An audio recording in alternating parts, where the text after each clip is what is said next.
여러분 반갑습니다. 여러분의 멘탈 전도사 천만쌤입니다. 이번 시간에는 천만 뉴스 한번 시작해 볼까요? 천만 뉴스.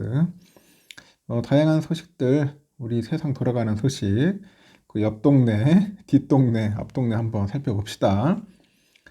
삼성하고 반도체만 너무 목매면은 재미없잖아요. 이것저것 한번 살펴보면 여러분에게 조금이라도 도움이 되지 않을까 생각이 듭니다. 요즘 보니까 중국의 공습이 시작이 됐다, 그런 이야기가 있습니다. 중국 증시가 다시 돌아왔다. 올해 들어서 나스닥이 마이너스 5%를 기록하고 있는 와중에 중국의 그 항생테크가 24% 상승을 하네요. 뉴욕 증시 엔비디아랑 이 테슬라 등 이른바 M7의 하락세가 요즘 크죠. 상황이 큰데 중국의 알리바바, 비아디, 텐센트 뭐 등등등 해서 중국의 M7 기업들이 요즘 대거 약진하는 것 같아요. 미국의 M7이 아니라 이제 중국의 M7이다. 차이나 M7. 야, 미국 참 깝깝합니다. 트럼프, 바이든 때는 그래도 좋았는데 트럼프 들어오다 보니까 아예 뭐 개박살 나네요. 진짜 보니까. 이렇게 기술 기업 때리기로 일관했던 중국 정부가 이제 전방위적으로 약간 지원하는 쪽으로 태도를 바꿨어요. 중국 증시 랠리 이제 시작일까요, 여러분?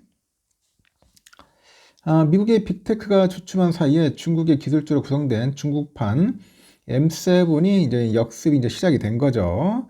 이 중국판 나스닥으로 불리는 홍콩 항생테크, 항생테크가 올해 들어서만 24%나 상승했습니다. 이게 뭔 날벼락이야 도대체? 이렇게 올라가면은 미국은 더 올라가야 하는데 하여튼 거꾸로 가고 있어요. 지금 미국은 연중 5% 마이너스를 기록한 미국 나스닥 지수를 압도하는 겁니다.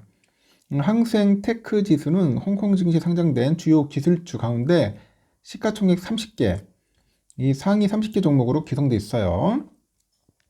이렇게 항생 테크가 아닌 콩콩으로 해서 상장된 82개 종목으로 구성된 이 항생 지수도 항생 지수를 이제 비교를 해도 확연히 차이가 납니다. 항생 지수는 4일 장중 기준 12.5% 상승을 했고 올해 중국 증시는 23년, 24년과는 확연히 다르더라. 이 폭발적인 주가 상승률의 기조에는 바로 중국판 M7 기업이 있어요. 텐센트, 알리바바, 샤오미, 비아디, 메이투안, SMIC, 레노버 이렇게 7개 기술주가 여기에 이제 속하는데 알리바바가 54% 올랐고 비아디 22% 상승을 했죠. 이들 종목의 투심을 장악한 게 뭐냐? 중국의 저비용 고성능 AI의 그 챗봇 딥시크의 열풍이다. 딥시크. 이 딥시크 출현 이후로 중국의 인공지능 혁신에 충격을 받은 그 글로벌 자금들이 이 차이나로 인전 증시로 가는 거죠. 이렇게 중국의 기술주들을 그동안은 인터넷주 정도로 분류를 했는데 이제는 알리바바, 텐센트 등의 AI하고 클라우드 컴퓨팅 사업 부분이 성과를 내다 보니 AI주로 밸류에이션이 재평가가 이루어지고 있더라. 여기에 딥시크 관련주로 묶이는 종목들 모두가 줄줄이 급상승을 해서 증시 전체 상승을 이제 이끌어내는 거죠. 자산운용사 스탠다드 라이프에서도 중국의 인터넷 기업들이 이제 M7을 견줄 수 있다. 미국은 0에서 1을 만드는 혁신에 강한 반면에 중국은 1에서 100을 만드는 혁신에 더 강하다는 겁니다. 또 중국 기업들이 글로벌 AI 경쟁 구조를 재편할 수 있다는 그런 이야기도 있습니다. 오랫동안 그 중국 주식을 분석해온 골드만삭스 전략가는 광범위한 AI 채택이 향후 10년간 중국 기업의 주당 순이익 EPS를 매년 2.5% 증가시킬 거라고 하죠. 이렇게 중국 상장기업 주가를 15에서 20% 올리고 2천억 달러가 시장으로 유입될 거라고 내다보는 겁니다. 중국 증시 랠리 분위기를 주도하는 대장주는 중국 전자상거래 그리고 클라우드 서비스 1위 기업인 알리바바예요. 알리바바. 애플이 중국 아이폰에 알리바바의 그 AI 기술을 탑재하기로 했어요. 그러다 보니 중국의 AI 대표주로 부상을 했고 이 종목에 이제 매수세가 이제 붙어버린 겁니다. 지난해 그 4분기 매출을 보면요. 전년 동기 대비 한 11% 증가한 282억 위안 정도 되고요. 순이익은 464억 위안으로 4배가 넘게 늘어나는 등 양호한 실적도 돋보이죠. 특히 AI 관련 매출이 6분기 연속으로 세 자릿수 증가율을 보였고, 앞서 지난달 내놓은 AI 모델 Q1 2.5 맥스를 두고도 회사는 GPT-4.0 그리고 딥시크 V3, 라마 3.1 등을 모든 영역에서 뛰어넘었다고 합니다. 이렇게 알리바바는 앞으로 3년 동안 클라우드랑 AI 인프라에 3,800억 위안, 우리 돈으로 한 75조 정도를 투자하겠다고 밝힌 거죠. 3,800억 위안 투자는 클라우드랑 AI 분야에 알리바바의 지난 10년간 투자 총액을 뛰어넘는 수준입니다. 중국의 민영 기업 가운데 AI 분야에 대한 역대 최대 투자 금액이라는 거죠.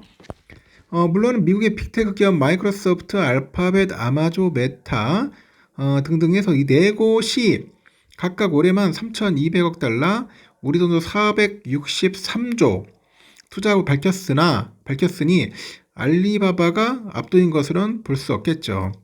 미국의 덩치가 크니까. 근데 이미 딥시크로 투자금 대비 가성비 좋은 AI를 만들어낸 중국 기업들이 이 자본까지 쏟아붓게 되면 어떤 파괴적인 혁신을 만들어낼지 아무도 모른다는 겁니다. 이미 월가는 발빠르게 움직이고 있더라. 그래서 월스트리트 저널은 지난달 말 억만장자 투자자죠. 라이언 코엔이 중국의 알리바바 지분을 10억 달러까지 늘렸다고 합니다. 23년 초부터 투자금을 늘려서 이제는 1조 4천억 정도의 수준까지 지분을 키웠고, 미국의 대표적인 밈 주식이죠.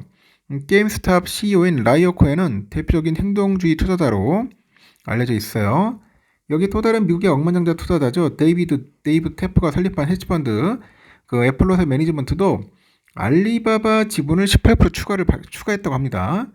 이 포트폴리오 최대 보유 종목이라고 이렇게 언급을 하네요. 근데 알리바바 뿐이냐? 중국의 최대 전기차 회사 BYD도 연초 사상 최고가 연일 경신하네요. BYD는 딥시크랑 손을 잡아가지고 중국 내 전 차종에 자율주행 시스템 적용한다고 밝혔습니다. 회사 가치를 높이는 거죠. 이렇게 JP모건은 최근 보고서에서 BYD 올해 판매 예상치를 상향 조정해가지고 이 BYD가 세계 전기차 시장에서 도요타와 같은 존재가 될 거라고 전망도 합니다. BYD CEO도 중국 국영방송사 인터뷰에서 중국 전기자동차가 경쟁사들보다도 한 3년에서 5년 정도 앞서 있다고 합니다. CNBC에 따르면 BYD는 지난해 4분기 동안 순수 전기차 판매량에서 최대 라이벌 기업이죠.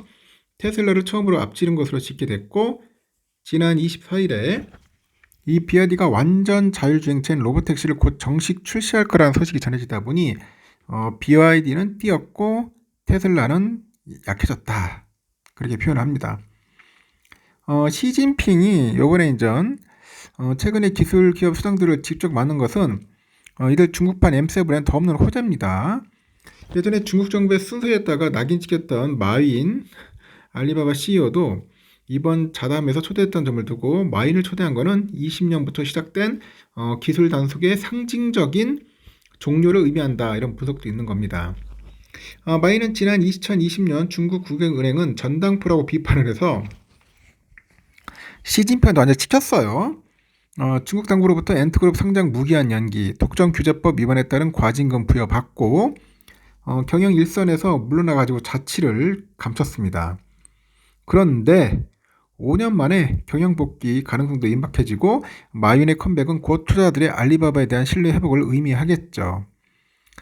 중국 정부는 기술 기업 규제에서 지원으로 약간 스탠스 바꿨어요. 25년 연간 매출액과 영업이익 증가율도 중국 M7이 미국 M7을 소폭 상회할 전망이다. 주가가 조정될 때마다 중국 M7에 대한 비중 확대를 공고한다고 증권사는 이야기를 하는 것 같습니다. 하여튼 이런 상황인데 지금 트럼프는 뻘짓을 하고 있어가지고 자기네 나라 기업들 주가를 다 떨어뜨리고 경쟁력까지 지금 상실시키고 있습니다. 근데 오히려 공산당인 그 중국은 더 열심히 하는 것 같아요. 하여튼 시진핑이 상당히 지금 독품구하는 것 같습니다. 폭넓은 외연 확장 지원으로 진짜 자국 내 기업의 수준을 끌어올리고 있습니다. 너무나 좀 비교되는 것 같아요. 트럼프 참 골치 아픕니다. 이거 자꾸 관세로 해가지고 동맹국들 다 뒤돌아가게 만들고 등 돌리게 만들고 혼자서 저렇게 뻘짓을 하고 있으니 참 큰일이네요. 앞으로 어떻게 될지 한번 좀 더 지켜봅시다. 일단은 여기까지 하겠습니다. 당분간은 중국, 홍콩, 항생테크 상당한 강세를 보일 것으로 예상이 되고, 하여튼 뭐 여러분들 관심 있는 분들은 저보다 더 먼저 공부할 수도 있을 것 같네요. 근데 이 공산당이라서 참 찝찝하기는 합니다. 여기까지 하겠습니다. 또 새로운 소식으로 또 다음 시간에는 또 전달 들어갈게요. 좋은 하루 보내십시오.